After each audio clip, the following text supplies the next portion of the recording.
bənövşənə qızıl gül sənin ətrini vermədi.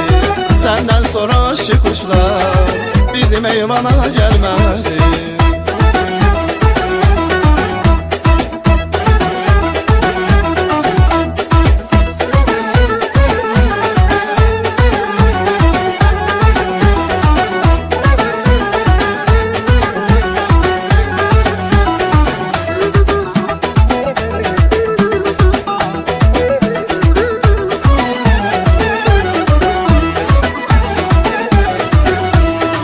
Demiştin bir aya gələr, bir il oldu sən gəlmədin.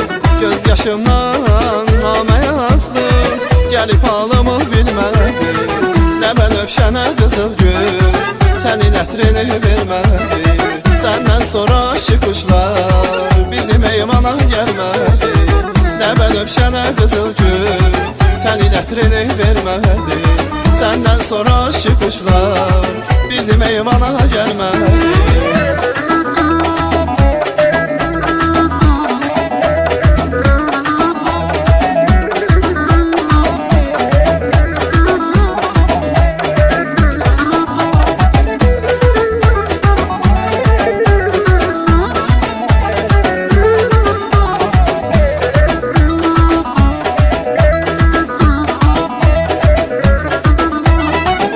Bənövşənə qızıl gül sənin ətrini vermədi.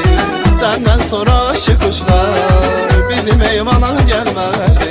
Nə bənövşənə qızıl gül sənin ətrini vermədi.